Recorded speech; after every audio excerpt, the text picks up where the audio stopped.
ini kita akan membuat semacam refleksi, kontemplasi, dan evaluasi, introspeksi tentang bagaimana Islam memberikan satu jawaban ya, terhadap isu itu, ya, ilmu ya. Karena kita banyak melihat, apalagi sekarang ini, kata Yuval Noah Harari, manusia itu sudah sampai kepada tataran Homo Deus, manusia Tuhan. Hanya nyawa yang belum diciptakan oleh manusia. Semuanya sudah bisa diciptakan oleh manusia. Nah, tapi tentu saja manusia itu ada keterbatasan, human limitation. Jadi sekarang justru kemajuan teknologi tidak menjamin manusia itu sejahtera, manusia itu bahagia, manusia itu bisa tenang. Bahkan kita melihat di negara-negara maju mengalami suatu split personality, suatu kepribadian yang pecah ya. Secara fisik oke, bagus ya, tapi banyak committing suicide, bunuh diri ya. Banyak ya terjadi satu violence, kekerasan ya. Banyak terjadi ketidakadilan ya. Banyak konflik, banyak perang. Nah, ini tentu menjadi peringatan kepada kita semua ya. Apa yang harus kita lakukan dengan keberilmuan kita itu. Nah, tentu ini alhamdulillah agama ya yang selalu memberikan arah ya. Nah, makanya ini saya mohon izin untuk nanti menyampaikan tentang bagaimana agama memberikan suatu pandangan kepada kita yang selama ini sering disalahpahami ya. Jadi, nah oleh itu tantangan kita, masalah utama keberagaman kita adalah dua hal. Pertama, kata ulama, su'il faham, yaitu pemahaman kita yang dangkal dan parsial. Ya, karena tidak sungguh-sungguh kita belajar agama. Yang kedua, imbas daripada pemahaman yang dangkal, pemahaman yang parsial itu berimbas kepada pengamalan, ya, pengamalan atau praktik, ya, yaitu yang jelek, yaitu su'it tadbik. Sehingga jangan heran kalau kita sering selama ini Islam itu sering dituduh ya sebagai sumber teroris, fundamentalis, ekstremis, ya. Justru jauh dari hakikat daripada agama itu sendiri, terutama yang ada di balik nama Islam itu, yaitu damai, ya, nikmat. Ya. Islam itu artinya damai. Muslim itu adalah orang yang damai dan membuat orang lain damai, ya. Yaitu ya, nyaman. Ya. Mukmin itu dari iman. Orang yang beriman itu pasti aman. Dan orangnya bernama mukmin. Nah, mukmin itu adalah orang yang merasa nyaman dan membuat orang yang lain nyaman. Jadi kalau keberilmuan kita saat ini, kalau keberagaman kita itu tidak memberikan kedamaian, tidak memberikan security, tidak memberikan peace kepada diri kita dan orang lain, tentu ada something wrong. Pasti ada sesuatu. Makanya kita sering diingatkan, udkhulus fis-silmi kafah. Hendaklah kita itu masuk agama Islam itu secara total, secara komprehensif. Jangan hanya namanya Islam, ya, tapi perilakunya tidak Islami, ya, itu. Namanya Qurani, tapi perilakunya, cara berpikirnya tidak Qurani, tidak Islami. Kita gelisah dan membuat orang lain gelisah. Nah, ini tentu harus menjadi menjadi renungan kepada kita. Nah, bagaimana? Nah, kita sekarang ini fafirru ilal Islam, kembali kepada Islam secara utuh. Nah, oleh itu ini saya mohon untuk saya share sedikit yang sudah saya siapkan. Nah, Pak Moderator, apakah bisa dilihat slide saya? Terlihat, Gus. Nah, sudah, Gus. Dengan baik. Ya, nanti mohon info ya kalau ada something wrong with my PPT ya. Nah, ini kita membahas. Nah, jadi di Al-Qur'an kita sendiri, kita itu dirangsang untuk merenung. Dalam sebuah ayat yang berbunyi, "Qul hal yastawil ladzina la ya'lamuna wal ladzina la ya'lamun." Apakah sama orang yang berilmu, orang yang tahu dengan orang yang tidak tahu? Nah, tentu saja memang beda. Orang yang berilmu itu ya beda gitu loh dengan orang yang tidak tahu. Nah, kebanyakan kita ini tidak tahu, tapi sudah kemudian menilai, menjudge orang lain padahal kita belum banyak tahu tentang Islam. Sehingga Islam itu sekarang itu the most misunderstood religion in the world. Jadi agama yang paling disalahpahami karena perilaku orang-orang Islam, sehingga sering dikatakan al-Islam mahjubun bil muslimin. Kehebatan Islam itu tertutup oleh perilaku oleh orang Islam, hanya segelintir, kemudian overgeneralisir. Satu contoh misalnya ada sekarang ini yang mengaku nabi, saking jengkelnya itu, mengatakan, wah ini orang Islam begini, kita yang ruwet ini yang begini. Nah ini karena ketidakpahaman gitu loh. Andai saja mereka mengerti, Masya Allah, luar biasa nih. Jadi ini yang harus kita luruskan. Misunderstanding, pemahaman yang salah. Misinterpretation, penafsiran yang salah, yang berakibat kepada misimplementation, pengamalan yang salah.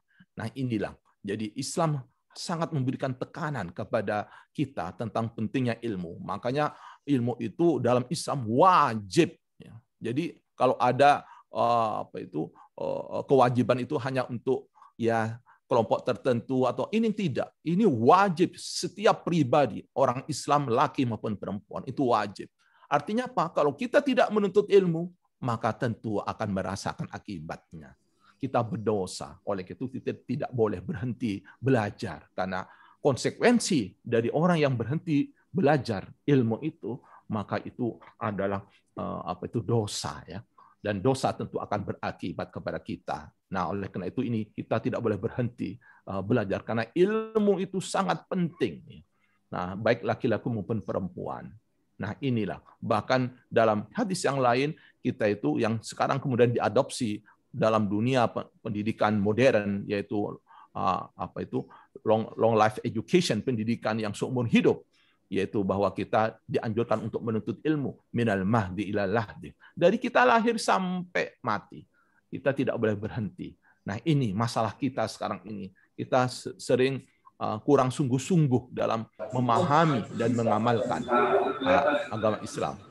Bahkan dalam hadis yang lain kita diingatkan oleh Rasulullah, kalau kamu ingin sukses dunia, kuncinya cuma satu. Apa itu? Ya ilmu. Kalau kita ingin sukses di akhirat, yaitu kuncinya juga satu, ilmu. Dan kalau ingin mendapatkan dua-duanya, juga dengan ilmu.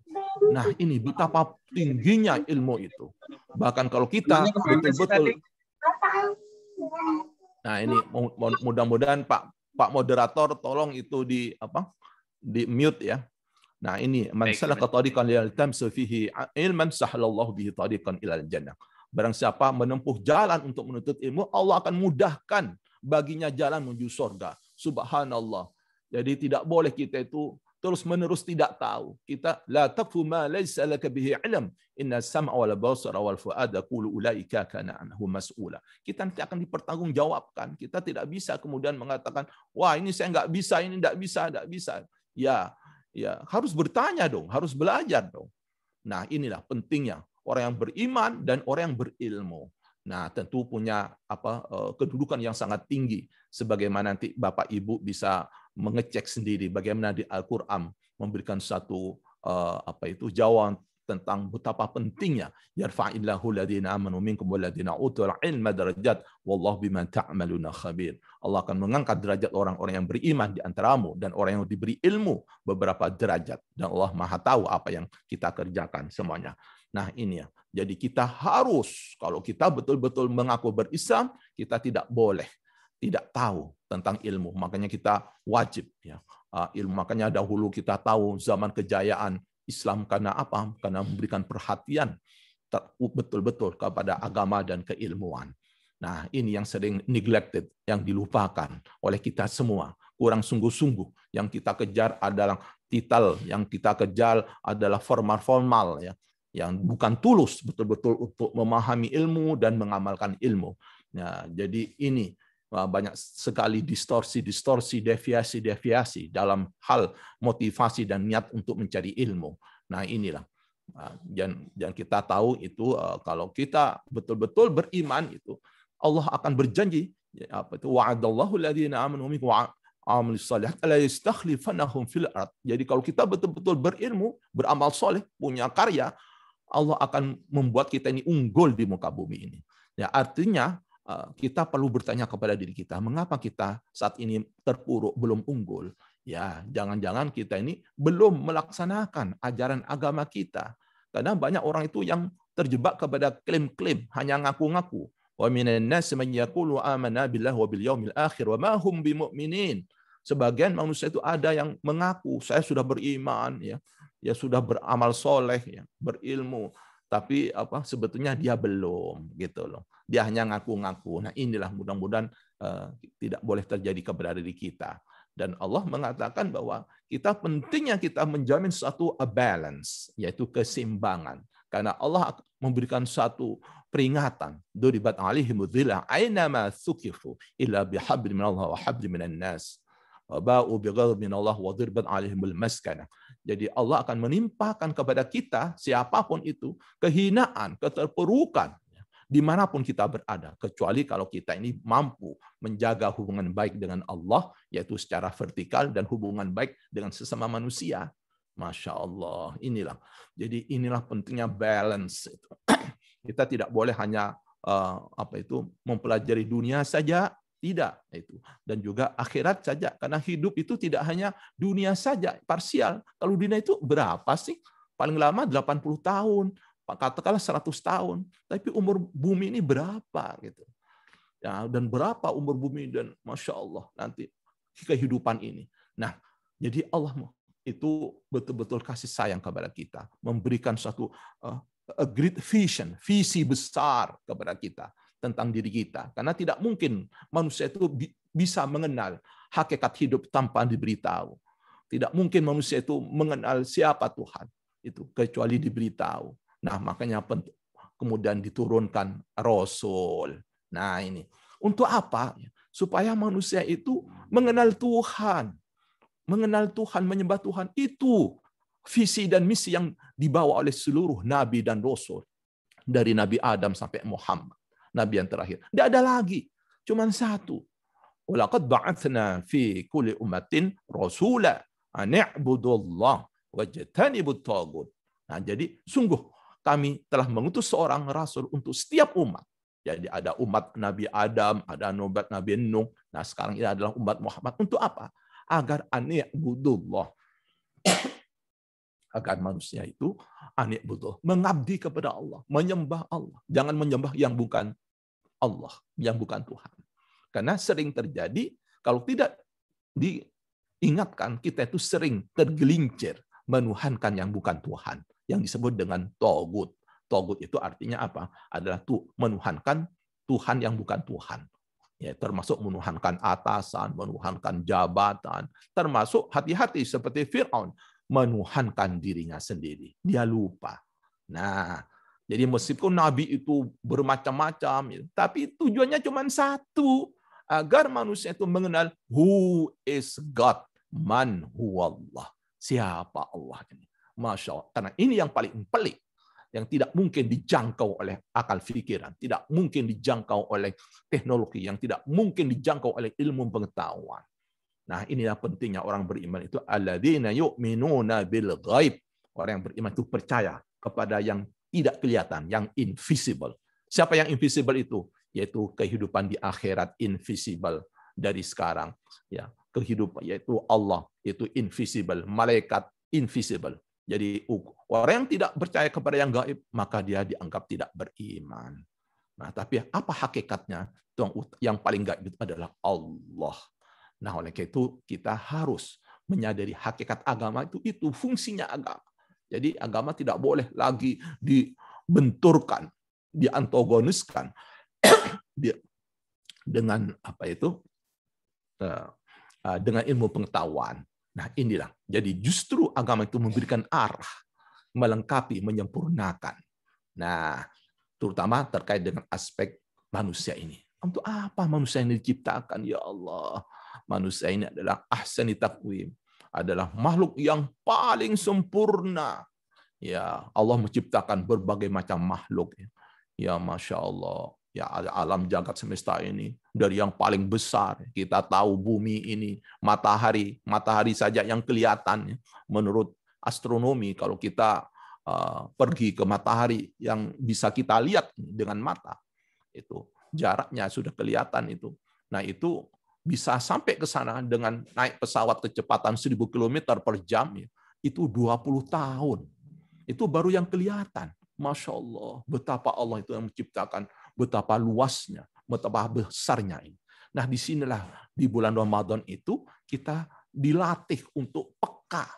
Yang selama ini kita hanya peka dengan ciptaan Tuhan, ya, ciptaan Tuhan. Tapi kita jangan berhenti di ciptaan Tuhan, tapi kita juga harus peka terhadap siapa di balik penciptaan apa yang kita lihat ini, terutama manusia ini. Jadi ada tujuannya, tidak main-main. Afahasitum annama khalaqnakum abatha wa annakum ilaina la turja'un.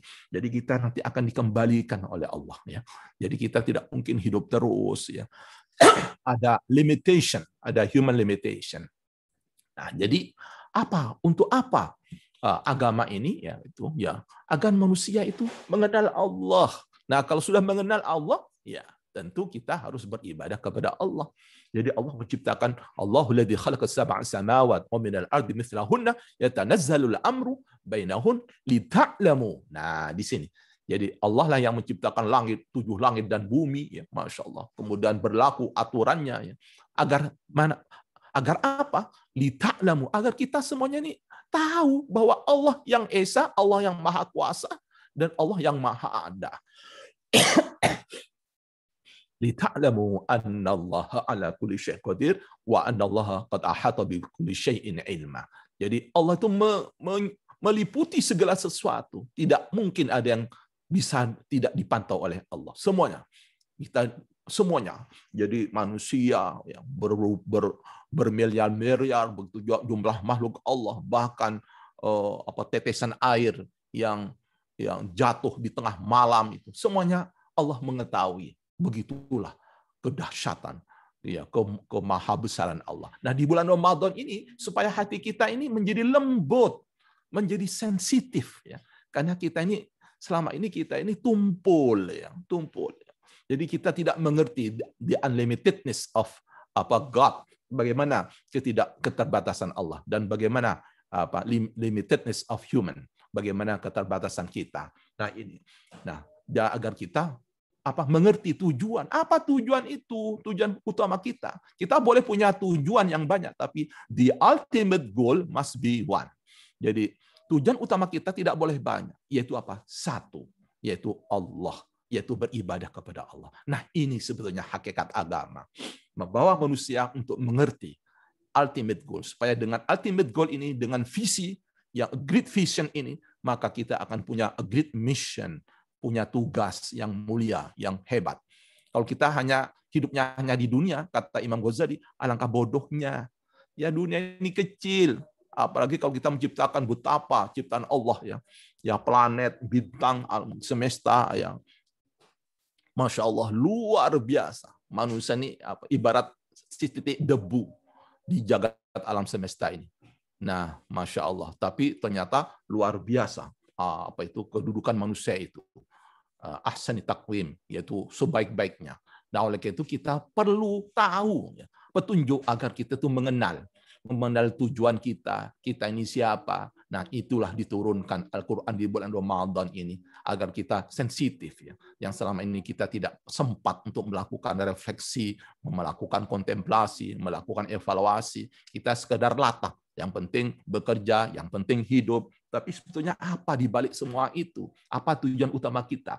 Nah, di sini Al-Quran memberikan suatu petunjuk. Innal Qur'ana yahdi lillati hi aqwam. Sungguh Al-Quran itu memberikan suatu petunjuk, guidance yang the best guidance kepada tujuan hidup kita.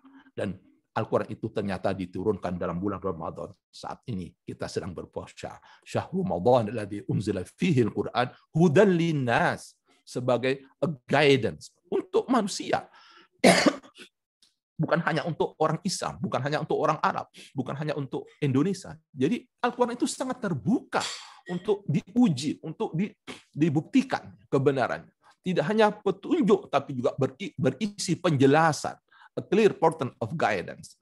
Ya, petunjuk-petunjuk yang jelas tentang petunjuk itu, dan juga sebagai pembeda, ya, yang benar dan yang hak, sebagai kriteria. Ya.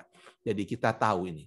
Karena kita itu sangat subjektif. Maka Al-Quran mencoba memberitahu, ini loh, kalau kamu ingin nikmat hidup, kalau kamu ingin selamat, kalau ingin ada petunjuk, hidayah.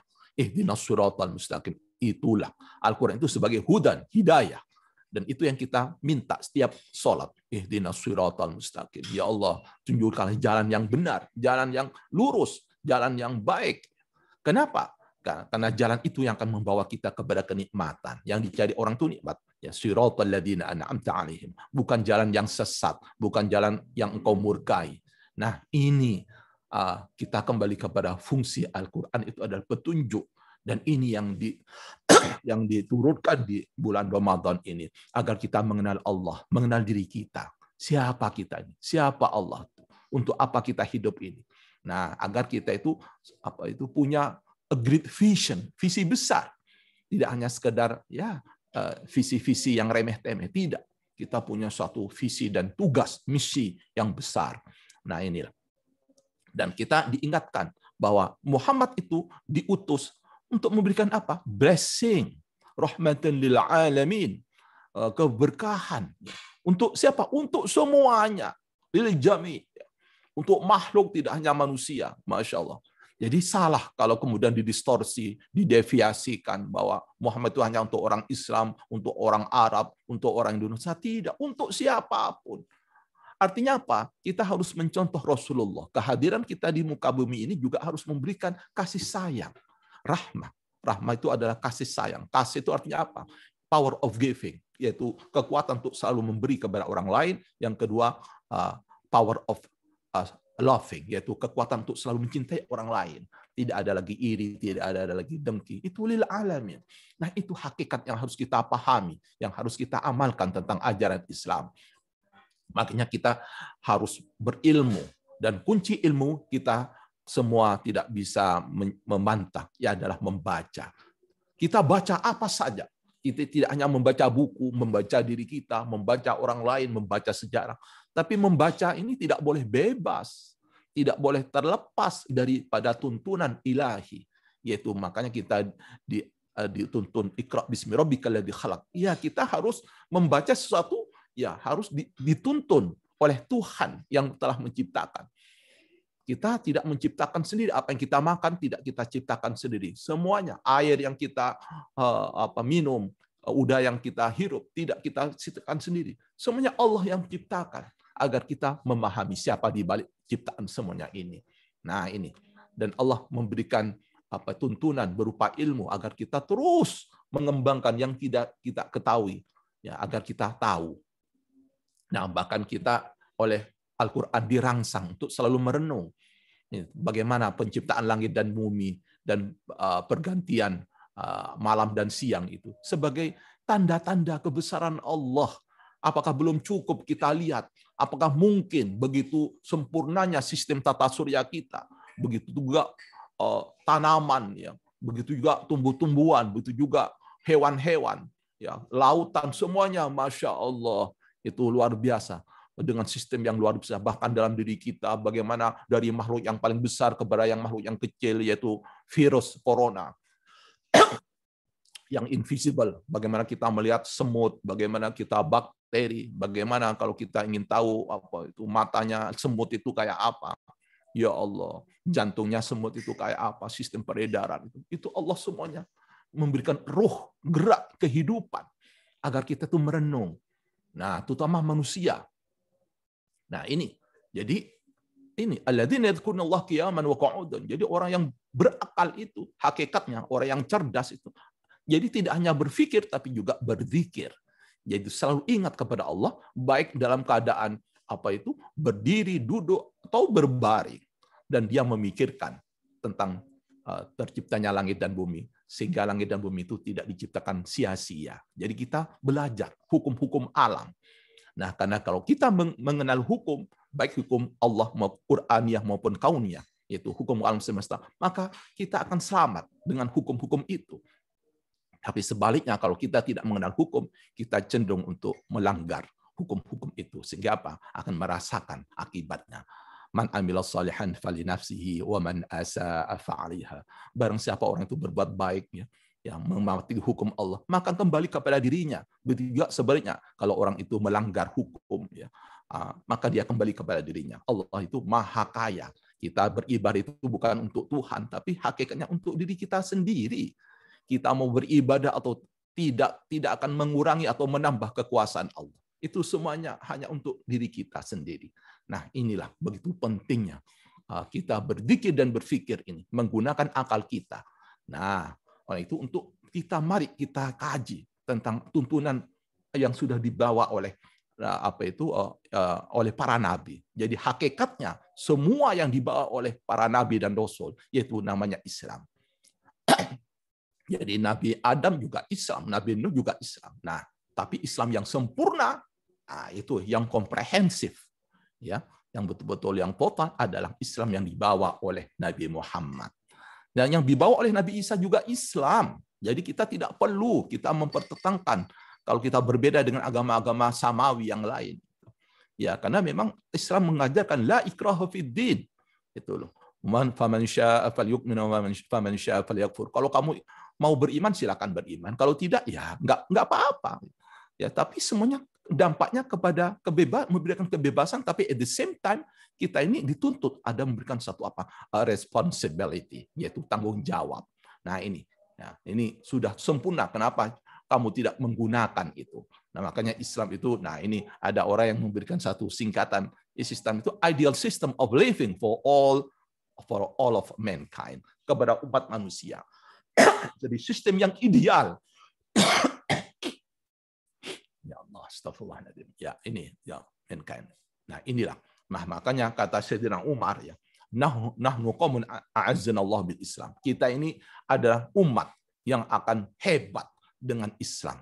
Ya, akan itu. Nah, ini yang terkenal ya di dalam Sayyidina Umar. Bagaimana Sayyidina Umar yang tadinya keras, kasar, bisa berubah menjadi lembut, yang tadinya itu sangat biadab, ya, termasuk anaknya sendiri perempuan dibunuh, ya, dikubur hidup-hidup karena dia tidak tahu ajaran ini. Karena ajaran di masa Arab jahiliyah itu kalau punya anak perempuan itu adalah aib. Maka pada saat punya anak perempuan dia hidup, dia kuburkan, dia bunuh dengan menguburkan anak perempuannya itu hidup-hidup. Ya Allah, membunuh itu. Nah, tapi setelah berubah menjadi Islam, maka terjadilah kasih sayang. Ya Allah, gitu ya. Dia mengerti apa hidup ini, untuk apa, sehingga tidak sia-sia lagi hidupnya, betul-betul hanya mengabdi kepada Allah dan kepada sesama. Dan dia kemudian terkenal membuat suatu statement, nahnu qaumun a'azzana Allah bil Islam. Kita ini semuanya terpuruk. Nahnu qaumun adzillah.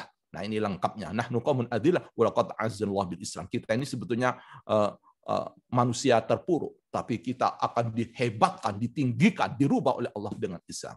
Mama ibtaghaina izzah bi ghairihi fa'adallana Allah. Kalau kita mencari kehebatan, kekuatan dengan cara yang lain, maka sebaliknya kita akan mendapatkan terpurukan. Nah, kalau kita itu sombong, arogan, sudah tidak butuh agama, kita merasa cukup dengan ilmu yang kita miliki untuk mengatasi semua berbagai masalah kemanusiaan, maka rasakan akibatnya. Nah, inilah. Oleh karena itu mari kita kembali kepada agama, karena tetap ilmu juga punya limitation, dan itu disadari sekarang ini dengan apa yang disebut dengan Society 5.0. Nah, itu adalah suatu refleksi, suatu respon terhadap revolusi industri 4.0, di mana ternyata kemajuan teknologi tidak mendatangkan kenyamanan, keamanan, kesejahteraan dan kebahagiaan, tapi justru sebaliknya, menjadi alienasi, keterasingan, menjadi semakin tidak mengerti hidup. Makanya kemudian kembali kepada 5.0, yaitu yang intinya adalah human based society, masyarakat yang kembali kepada mengenal diri. Selama ini kita mengenal hanya teknologi, media, ya, tapi kita tidak mengenal human literacy. Nah, ternyata sekarang ini para pemikir kelas dunia menyadari betapa pentingnya kita mengerti manusia itu. Dan tidak mungkin kita akan mengerti manusia secara sempurna kalau kita tidak mengerti agama. Karena agama hakikatnya yang mengajarkan kepada kita tentang siapa diri kita. Nah, apa tujuan kita. Inilah agama yang tidak hanya mengajarkan yang sifatnya fisikal, tapi juga metafisikal. Nah, tentu ilmu hanya berhenti atau terbatas kepada hal-hal yang sifatnya visible, yang sifatnya kelihatan. Tapi untuk yang invisible, ya, bagaimana kita, ya, siapa yang mengajarkan yang mengajarkan ketenangan, kebahagiaan itu? Jadi bukan teknologi, Betapa banyak orang yang kaya, tapi ada yang bunuh diri, ada yang kemudian membunuh orang lain. Itu artinya apa? Sebagai bukti bahwa sumber kebahagiaan itu bukan materi, tapi Islam mengajarkan ala bidzikrillahi tatmainnul qulub. Bukankah dengan kita mengenal Allah, mengingat Allah, menyadari keberadaan, kekuasaan dan keesaan Allah, kita itu akan menjadi tenang. Nah, inilah makanya kita Islam ini betul-betul bukan hanya ngurusin akhirat tapi juga dunia, terutama untuk apa tujuan manusia itu sendiri, supaya manusia itu betul-betul bisa mencapai apa yang menjadi tujuannya, yaitu makanya bagaimana supaya kita menjadi yang terbaik itu, makanya kita harus memberikan manfaat. Dan untuk bisa bermanfaat harus kita itu bermutu. Karena kata Al-Qur'an dalam ayat yang lain, kalau kita tidak bermutu maka kita itu akan hilang seperti buih yang ditelan oleh hempasan angin ya. Jadi walaupun besar, walaupun kelihatan banyak, tapi tidak memberikan makna apa-apa. Karena apa? Tidak ada nilai-nilai ketuhanan di situ. Fa'amma zabat fayadhabu jufa. Tetapi kalau kita berkualitas, berislam dengan baik, beriman dengan baik, ya, maka apa kata Al-Quran? Fa'amma ma yanfa'un nas fayamkutu fil ard. Kalau kita itu betul-betul bermutu, ya, apa ciri orang bermutu itu? Memberikan kontribusi, memberikan solusi. Fa'amma ma yanfa'un nas fayamkutu fil ard. Kita akan tegak di muka bumi ini kalau kita bisa mampu. Nah, oleh karena itu menjadi tugas dan tanggung jawab kita semua. Bagaimana kita semua umat Islam ini bermutu. Nah, bagaimana bermutu? Ya, kita harus memiliki keimanan dan keilmuan yang tingkat tinggi. Sehingga dengan keimanan dan keilmuan yang tingkat tinggi itu, kita bisa memberikan solusi, bisa memberikan kontribusi terhadap masalah-masalah kehidupan. Diri kita, rumah tangga kita, tetangga kita, bangsa kita, bahkan masalah-masalah kemanusiaan. Makanya sering dikatakan, khairun nas anfa'uhum linnas. Nah, inilah, khairun nas anfa'uhum linnas. Nah, oleh karena itu, kita diingatkan bahwa ya, Islam itu betul-betul untuk kepentingan manusia, kebahagiaan, ya, kehidupan yang baik, tidak hanya di akhirat tapi juga di dunia. Makanya doa yang paling banyak dipanjatkan oleh Rasulullah adalah doa yang sering kita dengar. Rabbana atina fid dunya hasanah wa fil akhirati hasanah wa qina adzabannar. Ya Allah, karuniakanlah kami kehidupan dunia yang baik, yang bermutu, begitu juga di akhirat. Dan jauhkanlah kami dari siksaan neraka. Karena ukuran sukses itu bukan orang yang punya jabatan atau punya harta, tidak. Dalam ukuran Al-Quran, yang dimaksud dengan Quran itu, yang dimaksud dalam sukses itu adalah kalau kita itu masuk surga. Faman zuzzi'a 'anin nar. Kalau kita ini terbebas, terhindar dari api neraka, wa udkhilal jannah. Kalau kita kemudian masuk surga, ya, faqad faz. Maka itulah orang yang orang yang sukses. Wa mal hayatud dunya illa mata'ul ghurur. Dan ketahuilah, dan kehidupan dunia itu hanya sekejap, hanya menipu, hanya fata morgana. Jadi oleh karena itu kenikmatan yang hakikat yang sebenarnya itu bukan di dunia. Kalaupun kita merasakan nikmatnya dunia itu baru DP, baru hanya sekejap saja. Bahkan dalam hadis yang lain dikatakan kalau kamu ingin tahu perbandingan dunia dan akhirat, kamu celupkan ke air laut, maka angkatlah tanganmu, maka air yang melekat di tanganmu itulah dunia. Sementara sisanya itu adalah akhirat. Masya Allah, betapa singkatnya dunia ini. Tapi hati-hati, walaupun singkat, dunia itu sangat menentukan. Dunia mazra'atul akhirah. Dunia itu tempat ladang kita untuk menuai nanti di akhirat. Nah, oleh itu jangan sampai kita sia-siakan. Jangan sampai kita sia-siakan. Karena nanti suatu saat kita akan menyesal sejadi-jadinya. Karena kita menyanyiakan waktu. Sehingga pada saat kita sudah sampai ajal, kita minta kepada Allah, ya Allah kembalikan saya ke dunia. Walaupun hanya 1 tahun, walaupun 1 bulan, walaupun hanya 1 minggu, walaupun 1 hari, walaupun 1 jam, bahkan 1 detik pun. Agar kita bisa berbuat baik. An amal shalihan. Nah itu, tapi itu sudah selesai. Ya sudah, gamenya sudah selesai. Kita hanya tinggal menyesal di kemudian hari tiada manfaat, ya tidak ada guna. Nah oleh karena itu marilah kita berusaha sebaik mungkin untuk betul-betul berislam dengan cara yang baik, ya, sehingga kita insya Allah hidup kita di dunia dan di akhirat akan selamat. Nah, saya pikir itu tentu nanti akan mungkin ada diskusi question and answer. Mudah-mudahan dengan question and answer akan semakin lebih jelas, ya, dengan bagaimana ilmu agama dan kemanusiaan ini betul-betul ilmu ini untuk kemanusiaan, ya, dan juga agama untuk kemanusiaan. yaitu tujuan untuk kesejahteraan, kebahagiaan manusia itu sendiri di dunia dan akhirat. Jadi kalau ada keilmuan dan juga keberagaman yang tidak untuk manusia atau justru menyalahi hakikat kemanusiaan itu sendiri, nah itu patut dipertanyakan. Pasti ada sesuatu yang tidak beres, yang perlu kita luruskan, yang harus kita benahi bersama. Saya pikir itu, Pak Moderator, kita kembalikan dan saya tutup untuk sharingnya sehingga kita bisa bertatap muka satu sama lain. Baik, terima kasih Gus atas sharing materinya yang sangat menarik. Tadi mengintegrasikan antara ilmu, agama, dan juga kemanusiaan. Nah, saya mengundang penanya, tentu agar lebih interaktif, saya mengundang untuk bisa bertanya secara langsung, tapi kita buat aturan mainnya. Jadi mohon Bapak Ibu yang ingin bertanya untuk raise hand di fitur raise hand, nanti ketika sudah dipanggil, saya persilakan untuk membuka mikrofonnya. Gitu. Jika ada yang ingin bertanya, silakan untuk raise hand ya. Baik. Nah, mungkin sementara kita menunggu Gus, gitu. Sementara kita menunggu untuk yang raise hand. Tadi Assalamualaikum, saya pamit izin ya Pak Moderator, Gus, Wahid. Ya, silakan Pak Dubes. Selamat bertugas Pak Dubes. Baik, Assalamualaikum, sukses semua. Amin, terima kasih Pak Dubes. Amin, insyaAllah. Ya, terima kasih. Ya. Oke.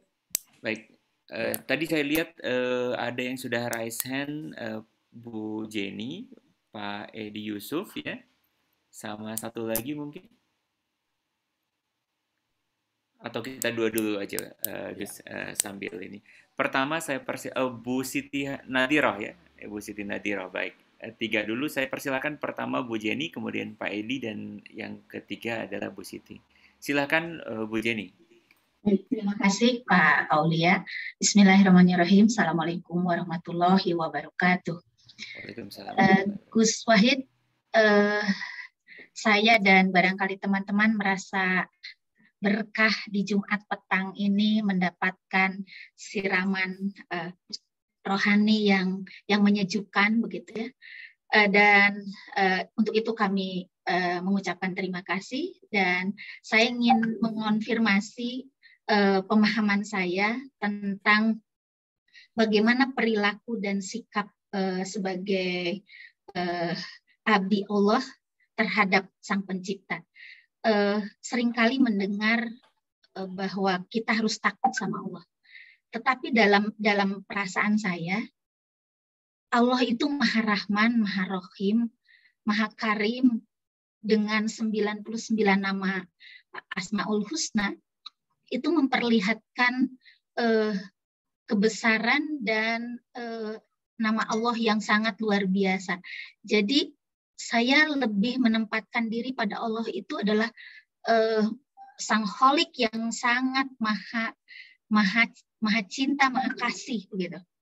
Nah, apakah salah gitu? Ketika saya kok kelihatan, bukan berarti saya tidak takut dengan apa larangannya begitu.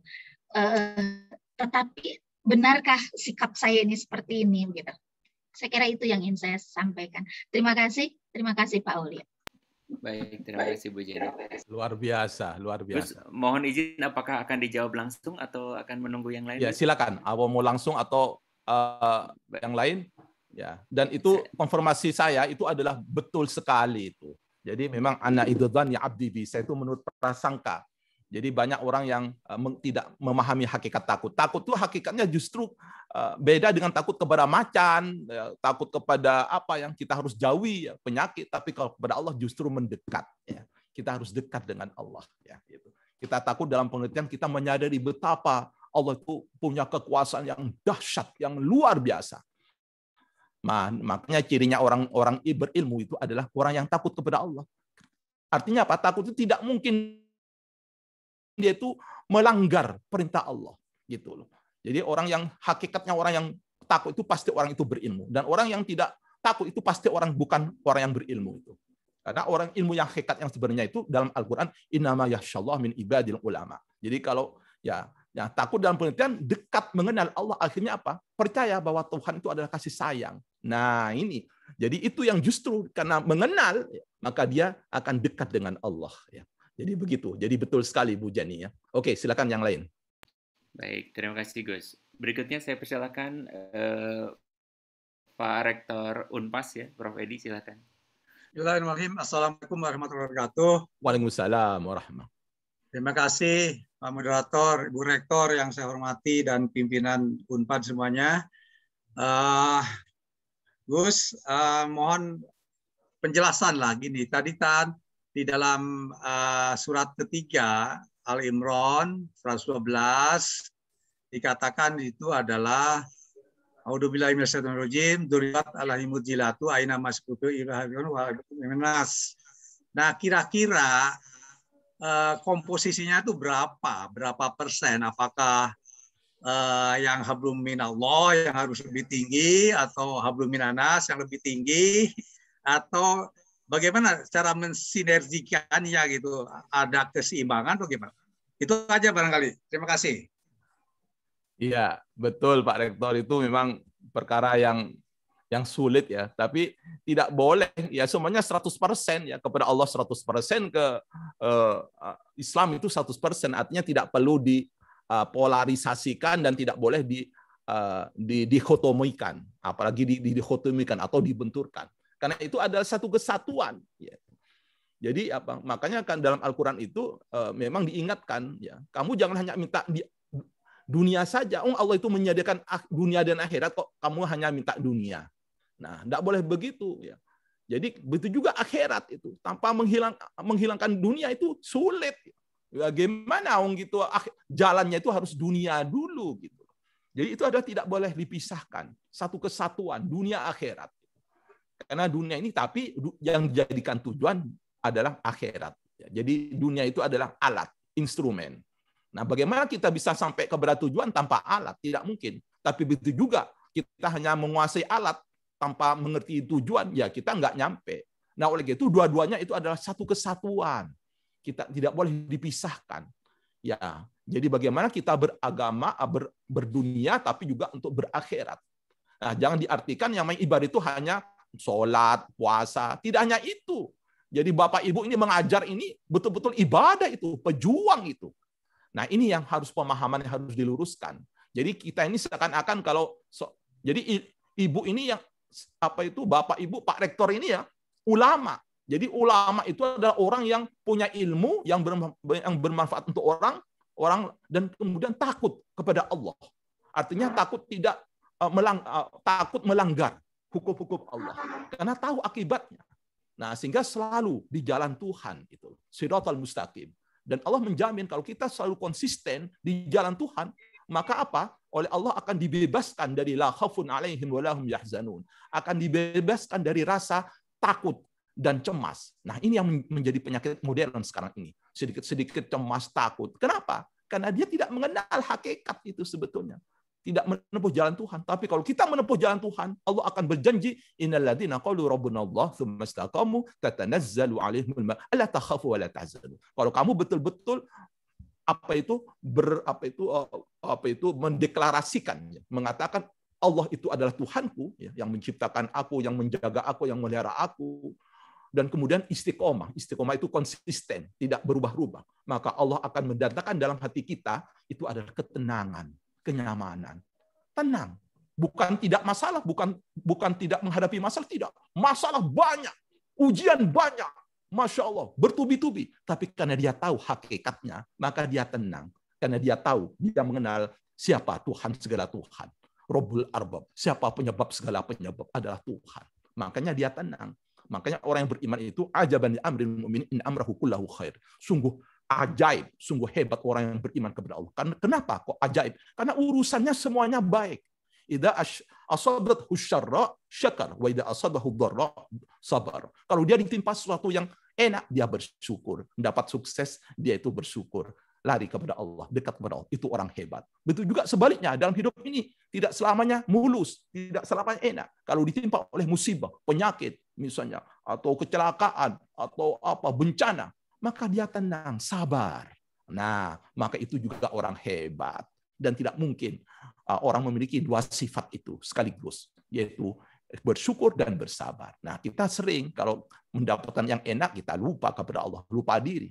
Ya, begitu juga sebaliknya. Kalau kita diuji dengan yang tidak enak, juga kadang-kadang lupa diri. Kita bunuh diri, kita lupa diri. Nah, ini. Nah, Islam itu memberikan dua-duanya. Itu loh. Ujian itu. Sehingga kita tuh enak. Ya. Sukses enak, gagal enak. Selama tahu. Jadi yang kita tidak tergantung kepada masalah, tapi kita tergantung bagaimana menjawab masalah. Masalah itu tidak penting bagi kita, besar atau kecil. Tapi selama kita bisa menjawab dengan tepat, nah itu masalahnya. Nah, Islam mengajarkan kepada kita supaya memberikan suatu right response, yaitu memberikan jawaban yang tepat. Nah, karena dalam sebuah teori challenge and response yang ditulis oleh Arnold Toynbee, dia mengatakan kalau manusia itu memberikan jawaban yang tepat terhadap permasalahan, maka dia akan berubah, change to progress, dia akan maju. Masya Allah. Tapi sebaliknya, kalau dia memberikan jawaban yang salah terhadap tantangan itu, masalah itu, apa yang terjadi adalah change to setback. Dia akan decline, dia akan menurun, merosot dia. Dan bahkan menjadi change to collapse, akan bangkrut. Nah, oleh itu Islam memberikan suatu panduan bagaimana cara menjawab masalah itu. Masalah dunia dan masalah akhirat. Nah, itu. Jadi betul-betul totalitas. Kullu ilmin min indillah, semua ilmu itu dari Allah. Jadi jangan kita dihotomikan ini yang salah dalam diri kita. Seakan-akan kita itu bisa sempurna hidup dengan mengorbankan akhirat, begitu juga kita akan sempurna akhirat dengan mengorbankan dunia. Tidak begitu. Itu dua-duanya. Makanya kita diajarkan oleh Rasulullah untuk berdoa, Rabbana atina fid dunya hasanah wa fil akhirati hasanah wa qina adzabannar. Gitu loh. Jadi dunia itu sukses. Cuman kadang-kadang kita tergelincir. Tidak mengerti apa hakikat sukses itu. Kita menganggap ukuran sukses itu kalau kita punya jabatan, punya harta, punya istri yang cantik. Berapa lama sih kecantikan itu? Berapa lama ketampanan itu? Makanya Tuhan tidak melihat lahiriah, tapi yang penting hati, visi kita ini. Jadi nilai manusia, kata Rasulullah, bukan terletak kepada fisiknya, tapi terletak kepada visinya. Innallaha la yanzuru ila aswarikum wa la jasamikum walakinnallaha yanzuru ila qulubikum wa a'malikum. Yang ya, kalau kita punya visi yaitu Allah itu Maha Esa, Maha Ada, Maha Kuasa, bahwa nanti ada kehidupan akan, wah udah, itu luar biasa itu.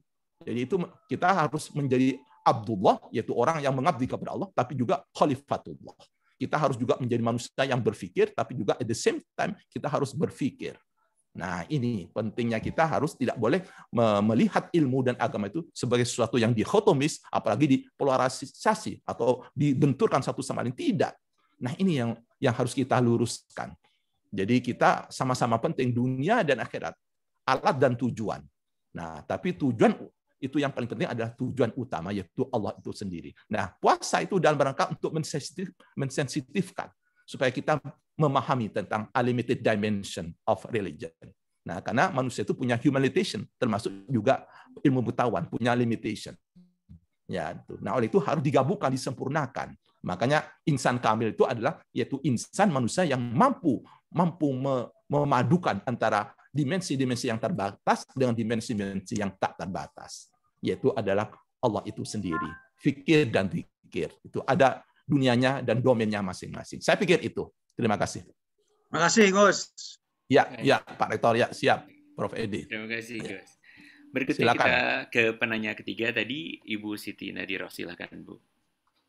Ya, terima kasih, Bapak. Assalamualaikum warahmatullahi wabarakatuh.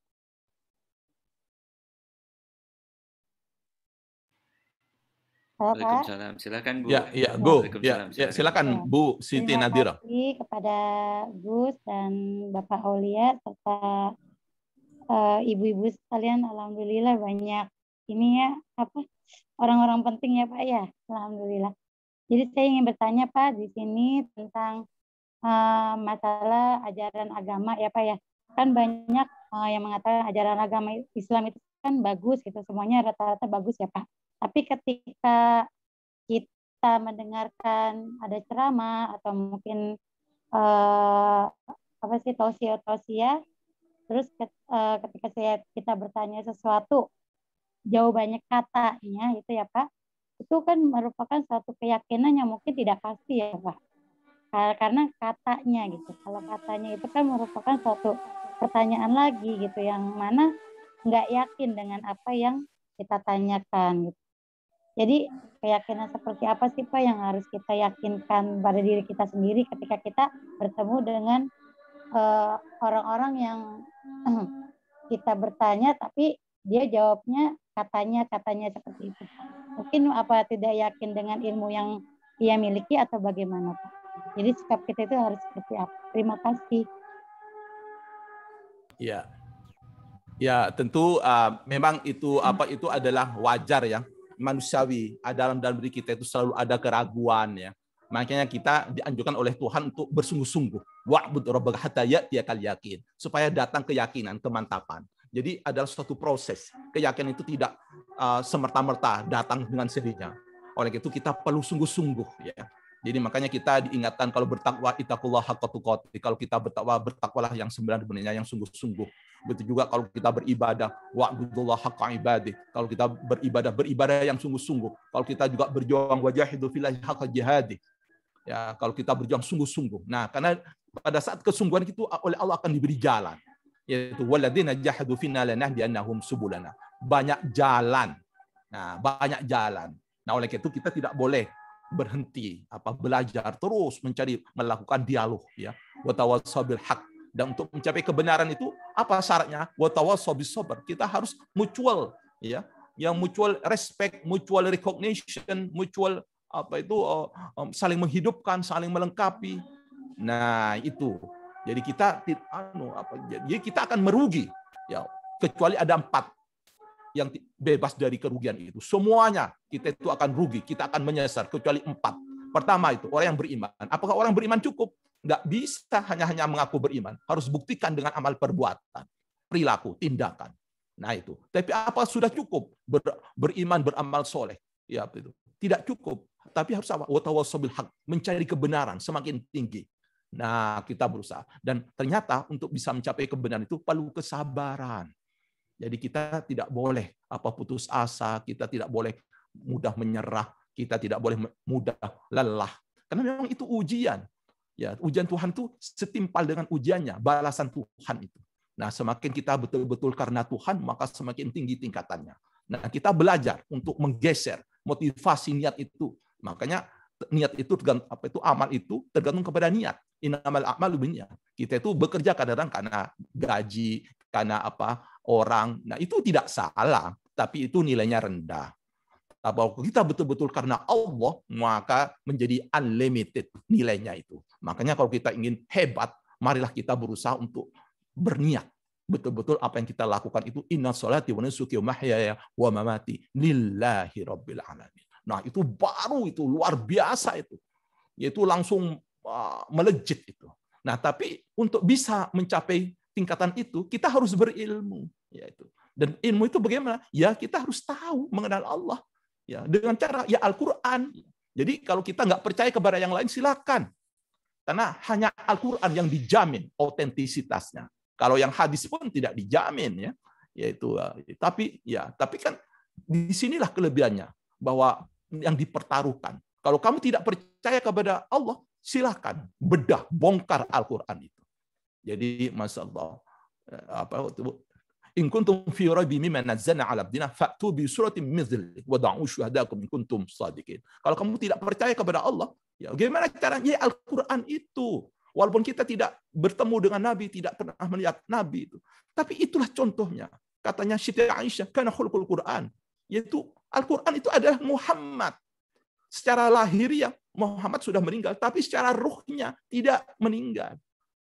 Nah, ini, mari kita buktikan. Sudahkah kita belajar Al-Quran? Sudahkah kita memahami Al-Quran? Sudahkah kita mengamalkan Al-Quran? Nah, itu dulu. Ya. Mari kita, kalau kita boleh tidak percaya kepada orang lain, tapi kita tidak boleh tidak percaya kepada Al-Quran. Bagaimana sebuah buku yang diturunkan 1400 tahun yang lalu bisa dibaca sampai ini, dijamin otentisitasnya. Semakin dibaca semakin nikmat, sesuai dengan ilmu pengetahuan, sesuai dengan Masya Allah, luar biasa gitu. Nah, itu apakah masih belum cukup ini? Ini Al-Quran. Tapi boleh kita tidak percaya kepada hadis, boleh kita tidak percaya kepada ulama. Ya, penafsiran itu bisa berbeda-beda, tapi sekali-sekali jangan kita tidak percaya kepada Al-Quran. Boleh kita tidak percaya pada Al-Quran kalau kita buktikan dulu. Ya, kita buktikan dulu apakah kita sudah mengenal Tuhan, mengenal Al-Quran. Apakah kita sudah mengenal isi Al-Quran. Nah, lihat betapa banyak orang yang tadinya itu sentimen gitu, setelah belajar Al-Quran, Masya Allah, berubah. Ya, menjadi menjadi Islam. Bahkan kalau kita baca 100 ranking, siapa manusia yang paling sukses di muka bumi? Who is the most successful person in the human history? Siapa yang paling impactful, yang paling berpengaruh, yang paling berdampak? Ternyata Michael Hart dalam bukunya 100 ranking menempatkan Muhammad sebagai the most influential person in the history, in human history. Padahal dia bukan orang Islam.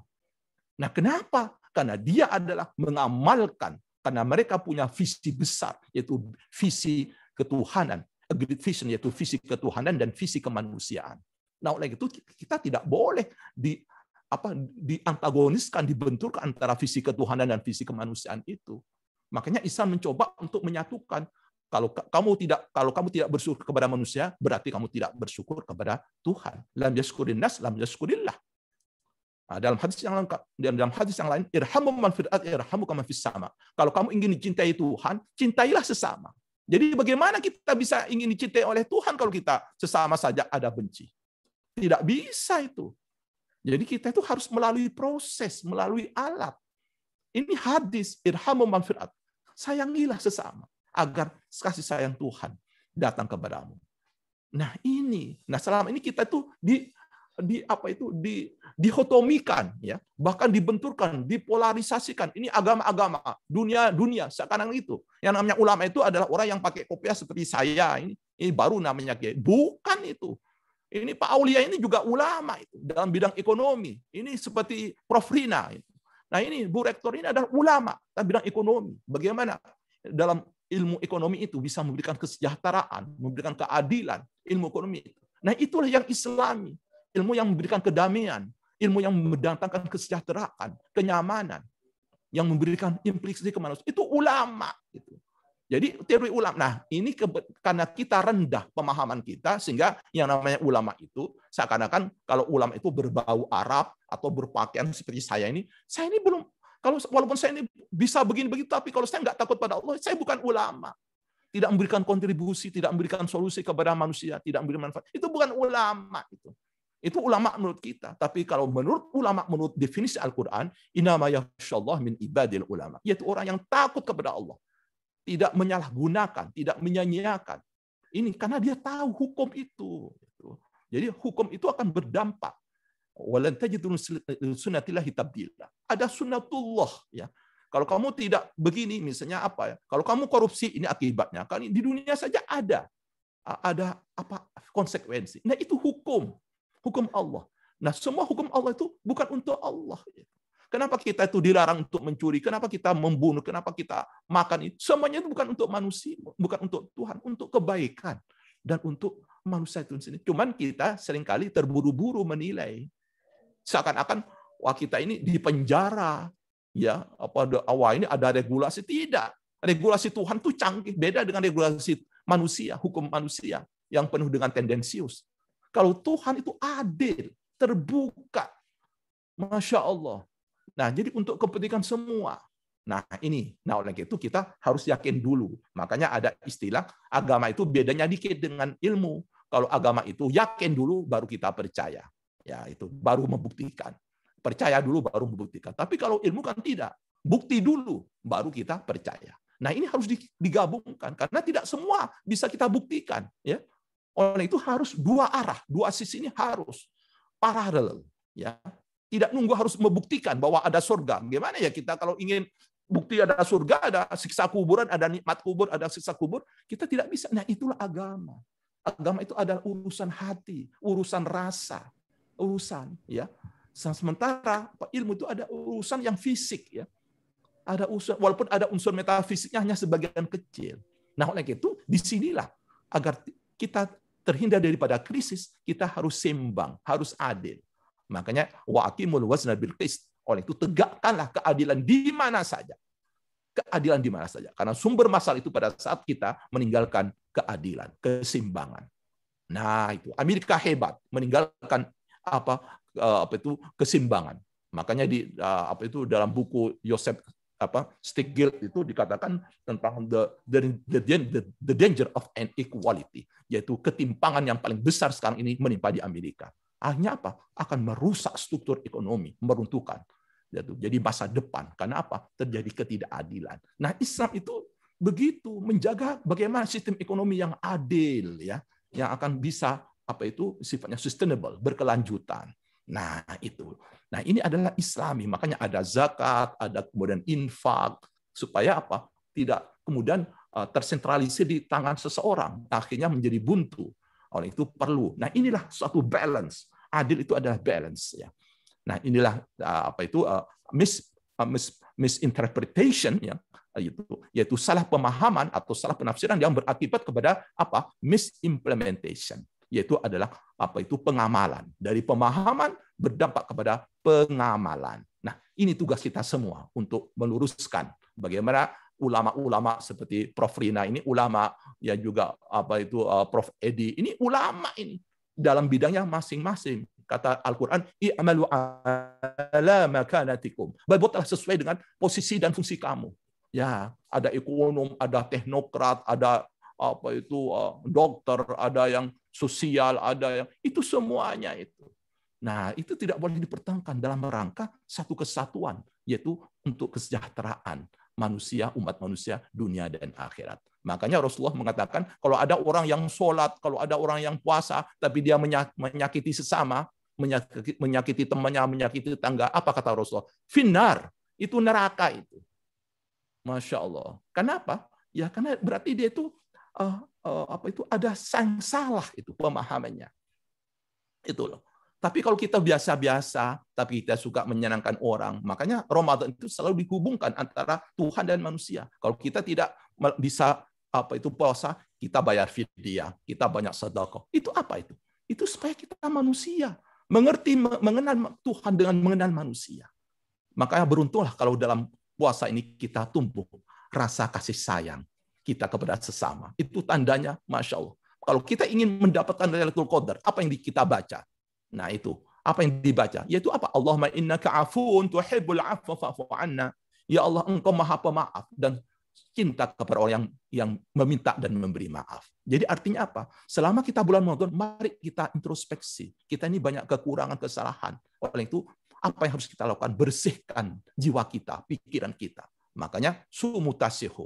Puasalah kamu supaya sehat. Tidak hanya fisik yang sehat, tapi pikirannya, hatinya sehat. Akhirnya apa? Kita tuh memandang orang lain bukan lagi dengan kacamata curiga, dengki, ya, dengan prejudice, ya, tapi dengan kacamata cinta, ain rahmah, memandang orang lain, memandang istri, memandang anak, memandang tetangga, sehingga apa? Gairah hidup ini.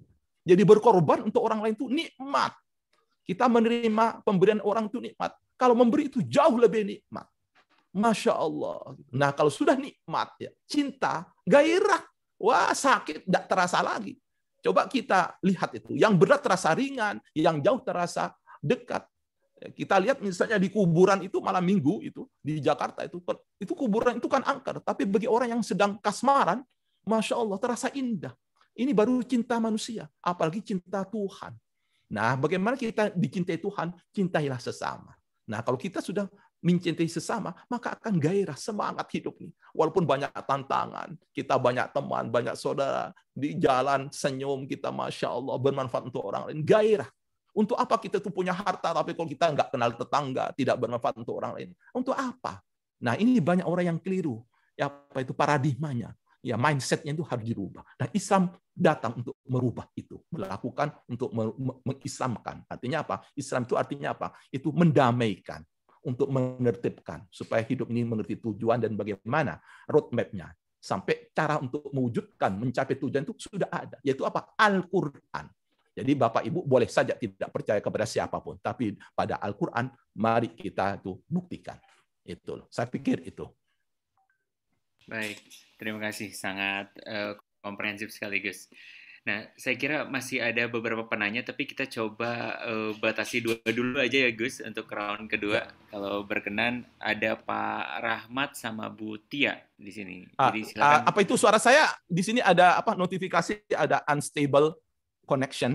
Suara Jelas, saya masih Gus. bisa ditangkap? Di kami Masih, ya? jelas, Gus. Ya, di kami Oke, jelas. go ahead. Oke. Silakan, Silakan Pak Rahmat. Dekan Fapet dulu, silakan.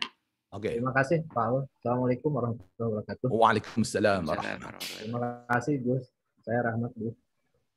Terkait dengan konsep rahmatan lil alamin, mungkin untuk orang Islam itu tidak akan terlalu sulit, Gus, karena memang kita mempelajari Al-Quran, hadis, sejarah juga ya. Tetapi rahmatan lil alamin itu juga kan untuk seluruh manusia, baik yang muslim maupun non-muslim, bahkan untuk makhluk lain seperti binatang maupun hewan, itu tanaman.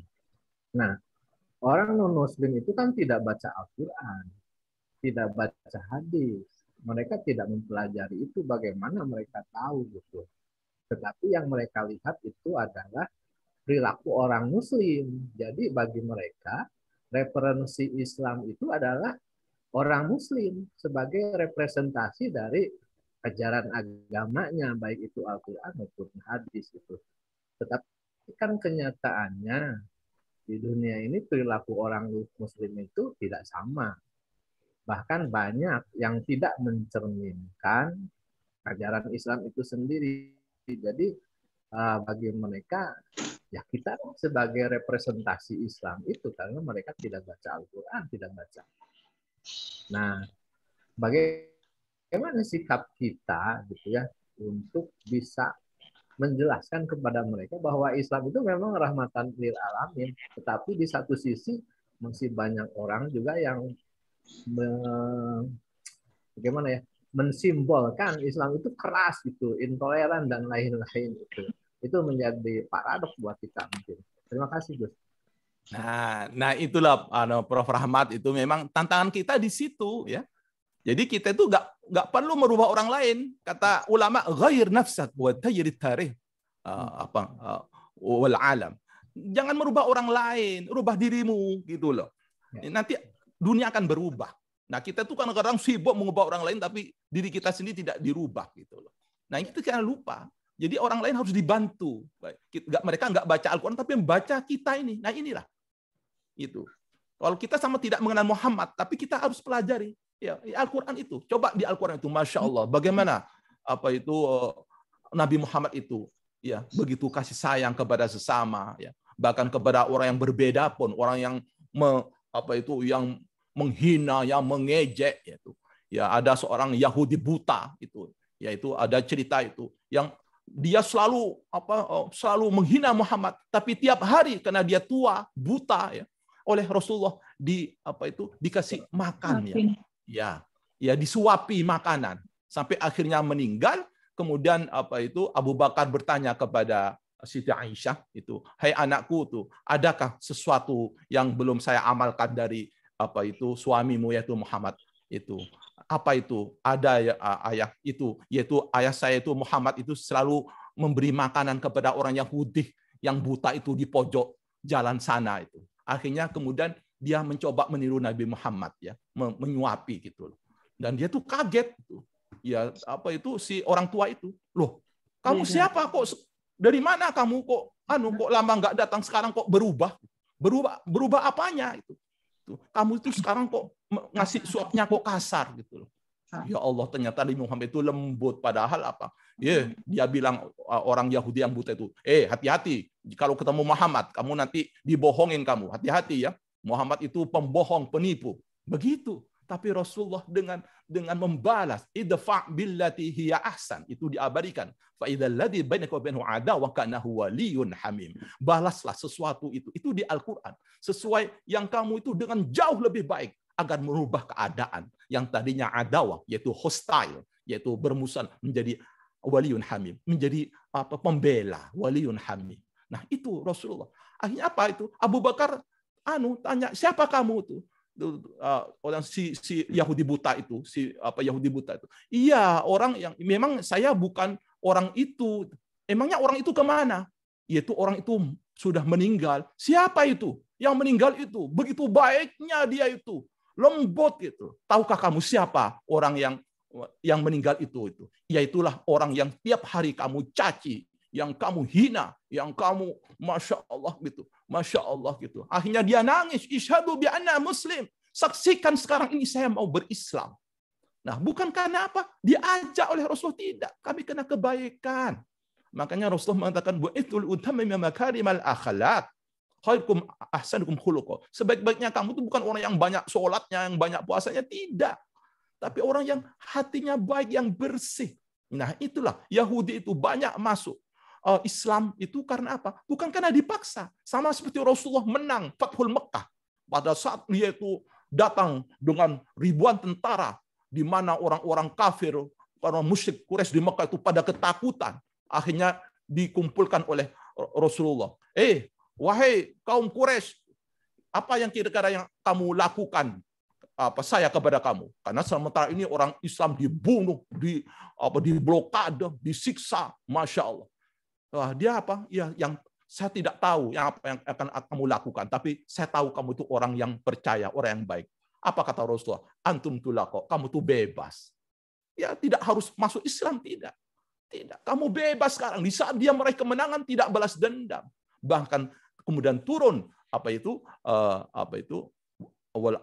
idza jaa nasrullah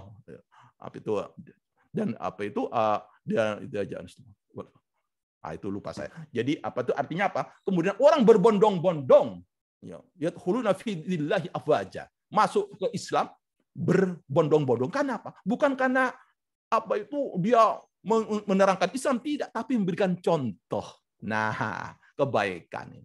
Jadi orang yang Yahudi itu setelah mendengar, kemudian dia mengatakan, saksikanlah ya, sekarang ini saya masuk Islam. Bukan karena diajak, tapi karena tahu perilaku. Makanya dakwah itu ada namanya mau'idhah hasanah. Nah, seperti saya ini mau'idhah hasanah. Tapi yang terbaik adalah uswatun hasanah, contoh. Nah, banyak orang-orang yang tidak berdakwah seperti kita ini, tapi memberikan contoh, ya, memberikan makan itu loh kepada tetangga, menolong banyak orang. Nah, itu namanya uswatun hasanah. Makanya di Muhammad itu, kalau kamu ketemu dengan Allah, kalau kamu ingin mendapatkan akhirat, apa kata Al-Quran? Laqad kana lakum fi rasulillahi uswatun hasanah. Nah, itu harus mencontoh. Karena Rasul itu contoh, bukan hanya ucapan. Rasulullah sebelum memerintahkan sholat, ya dia sholat dulu. Dia belum puasa, dia puasa dulu. Nah, sekarang ini kan sering terjadi gap, ya, tidak inkonsisten. Dia mengucapkan, jangan korupsi. Nah, dia sendiri korupsi. Gitu. Ayo kita menegakkan keadilan, dia sendiri tidak adil. Nah, itu Rasulullah tidak. Dia memberikan uswatun hasanah, bukan mau'idhah hasanah. Nah, ini dua-duanya, yaitu kita harus mengembangkan dimensi mau'idhah, yaitu kita dengan ucapan, dengan ajakan itu. Tapi juga kita sendiri. Makanya dalam Al-Qur'an, kabur maqtan indallah an taquluna ma la taf'alun. Allah itu sangat murka bagi orang yang pandai mengucapkan tapi tidak mengamalkan, tidak memberikan contoh. Nah, ini hati-hati. Masya Allah. Makanya kita ini hati-hati ya. Seperti saya ini, Masya Allah.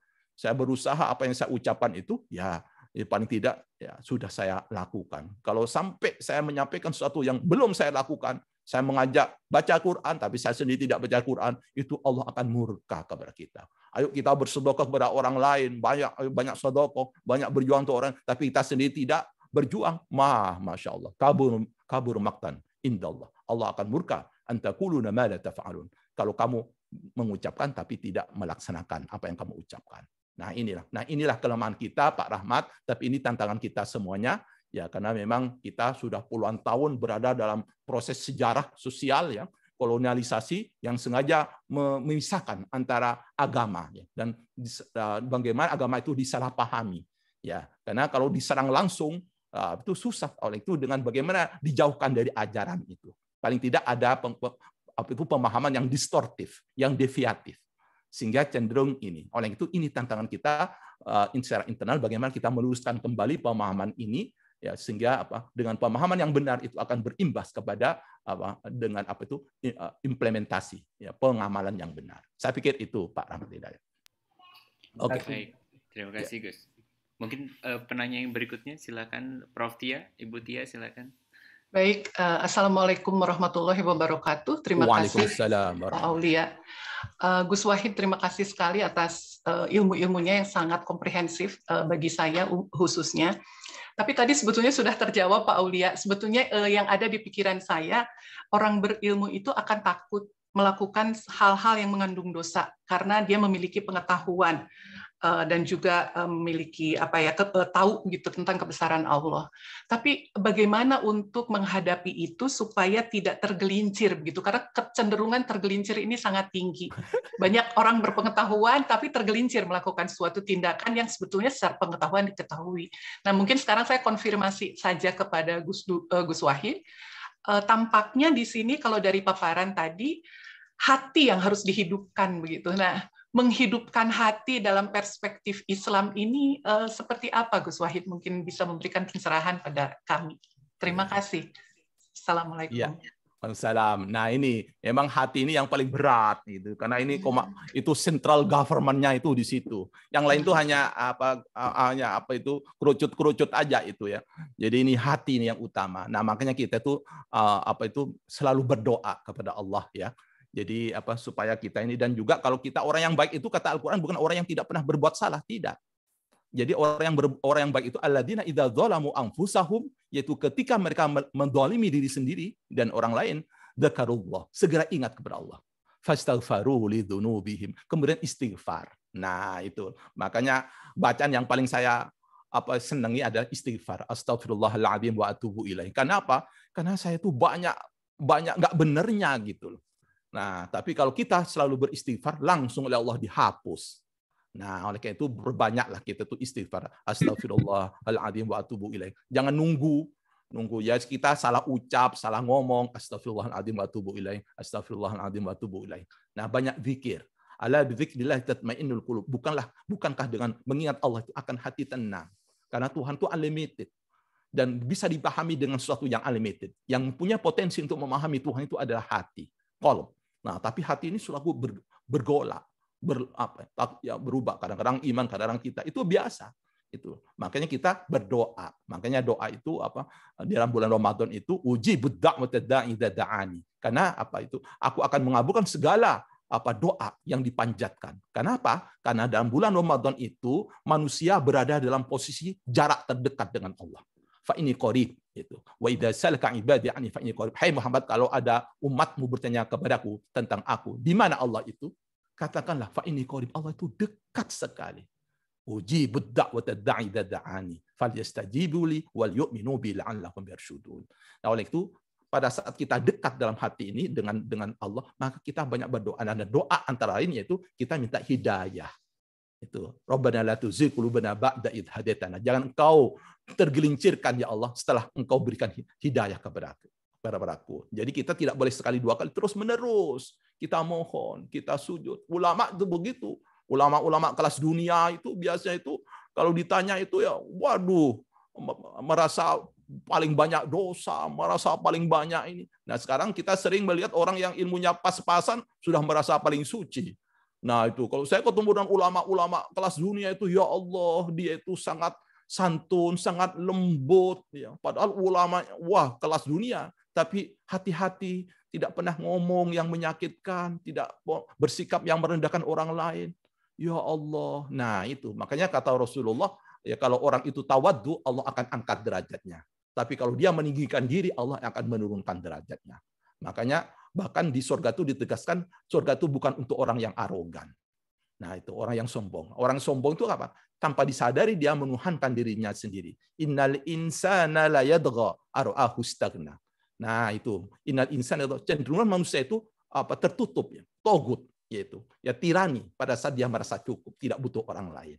Nah, makanya kita itu dianjurkan oleh oleh Allah, kalau kita melakukan apa saja, terutama hal yang penting dengan dua cara. Pertama ya, istikhar, minta tolong kepada Allah. Yang kedua istisyar. Istisyar itu artinya apa? Bermusyawarah. Nah, itu artinya apa? Dia menyadari keterbatasan. Makanya Allah itu, Rasulullah mengatakan, tidak akan menyesal orang yang suka istikharah dan istisyar.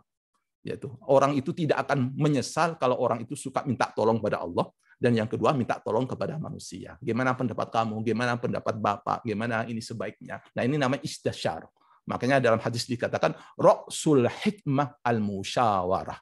Pangkal bijak itu adalah musyawarah. Artinya apa? Menyadari, kata Rasulullah, itu apa? Qauluna shawab yahtamilul khata' wa qaulu ghairina khata'un yahtamil shawab. Pendapat saya ini benar tapi mengandung kesalahan, tapi pendapat orang lain salah mengandung kebenaran. Artinya apa? Kita tuh harus mutual respect, harus mutual trust dan mutual support. Nah, gitu. Karena apa? Kata Rasulullah, alaikum bil jamaah yadullah ma'al jamaah. Kamu tuh tidak boleh sendiri-sendiri. Karena kalau sendiri kamu lemah. Pertolongan Allah itu akan turun kalau kamu itu bareng-bareng. Makanya diingatkan oleh Rasulullah, alaikum bil jamaah. Jangan tinggalkan jamaah kamu. Artinya apa? Community, kebersamaan. Kenapa? Yadullah ma'al jamaah. Pertolongan Allah itu akan turun kalau kamu tuh bersama-sama. Tidak hanya fisiknya, tapi pikirannya bersama, hatinya bersama. Nah, itu. Nah, seringkali kita fisiknya bersama, tapi pikirannya nggak bersama. Hatinya kita tidak bersama. Nah, itu memang tantangan kita semua. Tapi paling tidak, tanda-tandanya orang oleh Allah diberi hidayah itu paling tidak sadar. Oh iya, saya ini masih kurang. Wah, ini sudah. Nah, itu. Dan yang kedua, pingin untuk memperbaiki. Jadi kata Rasulullah itu mayuridillahu bi khairin yufaqihu fiddin. Tanda-tandanya orang itu mau dibuat baik, dia itu selalu introspeksi. Bukan orang lain yang dia pikir, tapi dirinya sendiri. Wah, ini kok ini ya. Ini ya itu. Ya justru begitu. Semakin tinggi semakin itu merasa kurang. Nah, justru disitulah tanda-tandanya kebaikan itu. Beda dengan orang yang merasa, wah, saya sudah selesai semua, sudah tidak perlu ibadah, saya tidak perlu minta pendapat pada orang. Nah, itu justru syaki, katanya Rasulullah, itu celaka itu kalau orang itu sudah meninggalkan musyawarah dan meninggalkan istikharah, minta tolong kepada Allah. Saya pikir itu. Baik Gus, menarik sekali kalau mendengarkan pencerahan dari Gus Wahid. Kayaknya waktu nggak akan cukup ya sampai dengan buka puasa ya. Namun tentu saja seperti yang disampaikan, kajian kita memang ada batasan waktu gitu. Jadi saya kira dengan apa yang disampaikan oleh Gus kepada Unpad itu sangat mencerahkan, banyak komentar. Tentu saja beberapa pertanyaan mungkin belum bisa disampaikan dan dijawab secara langsung gitu. Namun secara umum kita mendapatkan siraman yang menyejukkan dan mencerahkan dalam integrasi antara ilmu, agama, dan humanity atau kemanusiaan, sehingga insya Allah kita bisa menjadi manusia yang lebih baik lagi. Oleh karena itu, untuk menutup acara ini, Gus, mohon berkenan untuk memimpin doa gitu, untuk menutup acara ini sebelum kita mengakhirinya. Mungkin silakan, Gus. Al-Fatihah. Bismillahirrahmanirrahim. Alhamdulillahirabbil alamin arrahmanirrahim maliki yaumiddin. Iyyaka na'budu wa iyyaka nasta'in ihdinas siratal mustaqim siratal ladzina an'amta 'alaihim ghairil maghdubi 'alaihim waladdallin. Allahumma shalli wa sallim wa barik 'ala sayyidina Muhammad. Allahumma arina al-haqqa haqqan warzuqna ittiba'ahu wa arina al-batila batilan warzuqna ijtinabah. Rabbana a'inna 'ala dzikrika wa syukrika wa husni ibadatik. ربنا آمنا بما أنزلت واتبعنا الرسول فاكتبنا مع الشاهدين. اللهم ربنا تقبل منا صلاتنا وصيامنا وقيامنا وركوعنا وسجودنا وتعبدنا وتمم تقصيرنا يا الله يا الله يا الله يا الله. أشهد أن لا إله إلا الله أستغفر الله نسألك الرضا والجنة ونعوذ بك من النار. اللهم إنك عفو تحب العفو عنا. اللهم إنك عفو كريم تحب العفو عنا. اللهم إنك عفو كريم تحب العفو عنا يا كريم. ربنا آتنا في الدنيا حسنة وفي الآخرة حسنة وقنا عذاب النار. وصلى الله على سيدنا محمد وعلى آله وصحبه أجمعين وسلام على المرسلين والحمد لله رب العالمين بسر الفاتحة. الرحمن الرحيم مالك يوم الدين إياك نعبد وإياك نستعين اهدنا الصراط المستقيم صراط الذين أنعمت عليهم غير المغضوب عليهم ولا الضالين. Ya, mohon maaf atas segala khilaf, kekurangan semuanya. Masya Allah. Terima kasih Bu Rektor. Terima kasih Gus Wahid. Terima kasih. Ya, Prof. Tia dan semuanya. Mohon maaf kalau ada kesalahan. Terima kasih Gus. Mudah-mudahan sampai jumpa lagi nanti insya Allah di lain waktu. Insya Allah. Saya kembalikan kepada Pak Aulia. Baik, terima kasih. Baik Bapak-Ibu sekalian, sampailah kita di penghujung acara. Tadi memang disampaikan, tentu saja masih banyak yang penasaran, masih banyak yang ingin bertanya langsung, namun mungkin belum terjawab di kesempatan hari ini. Oleh karena itu, saya ucapkan terima kasih kepada Gus Wahid terutama, kepada Bu Rektor yang sudah memfasilitasi Bapak Ibu yang ada di sini. Mudah-mudahan Gus sehat selalu, Bu Rektor. Amin, amin, amin. Dan lancar ibadahnya kepada Bapak Ibu sekalian. Kita tutup dengan ucapan Alhamdulillahirabbil alamin. Bapak Ibu sekalian, sampai bertemu, sampai berbuka puasa ya di tempat masing-masing dalam waktu dekat ini. Assalamualaikum warahmatullahi wabarakatuh. Salam. Terima kasih Bu Rektor. Terima kasih Bu Rektor. Terima kasih. Terima kasih. Terima kasih Gus Wahid. Bapak Ibu. Wahid, terima kasih. Ya, Ibu, terima kasih Bu Rektor. Semua sehat. Ya, izin live. Ya. Silakan Gus. Baik, silakan. Sehat semua Bapak Ibu sekalian, terima kasih. Alhamdulillah, Bu Rektor. Alhamdulillah, Bu. Alhamdulillah, terima kasih Bu Rektor. Izin live.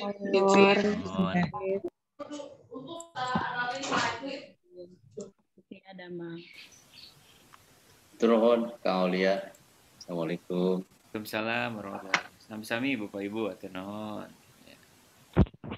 Atur nuhun. Assalamualaikum. Izin live. Izin live.